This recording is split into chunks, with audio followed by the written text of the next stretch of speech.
വടക്കൻ കേരളത്തിൽ മഴ കനക്കുമെന്നാണ് കാലാവസ്ഥ മുന്നറിയിപ്പ്. കോഴിക്കോട് എന്താണ് അവസ്ഥ എന്നറിയാൻ മിഥില ബാലൻ റിപ്പോർട്ടുമായി നമുക്കൊപ്പം ചേരുന്നു. ഗുഡ് മോർണിംഗ് മിഥില ബാലൻ. മഴയുടെ നടുവിൽ തന്നെയാണോ മിഥില? പറയൂ.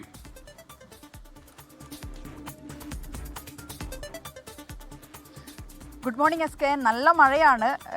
ഈ ടൗൺ എന്നില്ല, മലയോര മേഖലയെന്നില്ല, ഗ്രാമീണ മേഖലയെന്നില്ല, അതിശക്തമായ മഴ തന്നെയാണ് കോഴിക്കോട് ജില്ലയിലുള്ളത്. യെല്ലോ അലേർട്ടാണ്, പക്ഷേ യെല്ലോ അലേർട്ടിൻ്റെ ഒരു മഴയല്ല, റെഡ് അലേർട്ടിൻ്റെ മഴ തന്നെയാണ് നിലവിലിപ്പോൾ കോഴിക്കോട് ഉള്ളത്.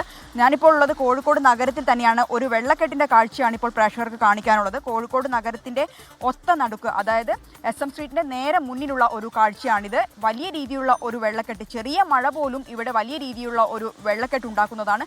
വലിയ രീതിയിലുള്ള പ്രതിഷേധമെല്ലാം ജനങ്ങളുടെ ഭാഗത്തും ഉണ്ടാകുന്ന ഒരു മേഖലയാണിത്. പ്രത്യേകിച്ച് കഴിഞ്ഞ ദിവസം BJP ഉൾപ്പെടെയുള്ള രാഷ്ട്രീയ പാർട്ടികളുടെ ഭാഗത്തും വലിയ രീതിയിലുള്ള പ്രതിഷേധം ഉണ്ടായിരുന്നു. ഈ വെള്ളക്കെട്ടിന് ഒരു പരിഹാരം വേണം എന്നാവശ്യപ്പെട്ടായിരുന്നു അവർ പ്രതിഷേധം നടത്തിയിട്ടുണ്ടായിരുന്നത്.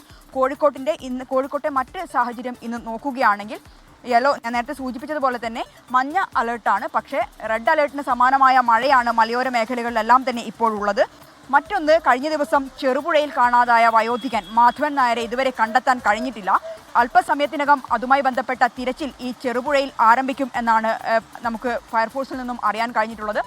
മുക്കം ഫയർഫോഴ്സിൻ്റെ നേതൃത്വത്തിലാണ് ഈ ഒരു തിരച്ചിൽ ഇവിടെ പുരോഗമിക്കുക. 7 മണിയോടെയായിരിക്കും ഈ ഒരു തിരച്ചിൽ ആരംഭിക്കുക. അല്ലെങ്കിൽ അല്പസമയത്തിനകം തിരച്ചിൽ ആരംഭിക്കും എന്നാണ് നമുക്ക് അറിയിപ്പ് കിട്ടിയിട്ടുള്ളത്. മലയോര മേഖലകളിലെല്ലാം തന്നെ അതിശക്തമായ മഴയാണ്. പ്രത്യേകിച്ച് താമരശ്ശേരി ചുരം പറയുകയാണെങ്കിൽ, താമരശ്ശേരി ചുരത്തിൽ 9ാം വളവിന് താഴെ അപകടാവസ്ഥയിലായ മരമുണ്ട്. അത് മുറിച്ചു മാറ്റുന്നതിനാൽ ഈ മേഖലയിൽ ഗതാഗത നിയന്ത്രണം ഏർപ്പെടുത്തിയിട്ടുണ്ട് എന്നാണ് നിലവിൽ താമരശ്ശേരി പോലീസിൻ്റെ ഭാഗത്തുനിന്ന് നമുക്ക് ലഭ്യമായിട്ടുള്ളത്. അതുകൊണ്ട് തന്നെ അതുവഴി കടന്നു പോകുന്ന യാത്രക്കാർ ശ്രദ്ധിക്കണം എന്ന ഒരു നിർദ്ദേശമുണ്ട്. അവർ ആ സമയങ്ങളിൽ രാവിലെ 9 മണി മുതൽ 12 മണി വരെയുള്ള സമയങ്ങളിൽ മറ്റ് പാത ഉപയോഗിക്കണം എന്ന ഒരു നിർദ്ദേശവും നൽകിയിട്ടുണ്ട്. ഇതാണ് കോഴിക്കോട്ടെ ഒരു പൊതു സാഹചര്യം. മഴ തുടരുകയാണ്. SK. മിഥില, BV ചെമ്മാണിയോട് പറയുന്നത് മിഥിലയുടെ കൊടയിൽ ഒരു 4 പേർക്ക് കയറി നിൽക്കാമല്ലോ. 24 കൊട കൊള്ളാമെന്നാണ് പറയുന്നത്. ഓക്കെ, അപ്പോൾ ആ കൊട ആർക്കെങ്കിലും മഴ നനയാതിരിക്കാൻ ആ കൊട കൊണ്ട് സഹായിക്കാൻ പറ്റും, സഹായിക്കുക.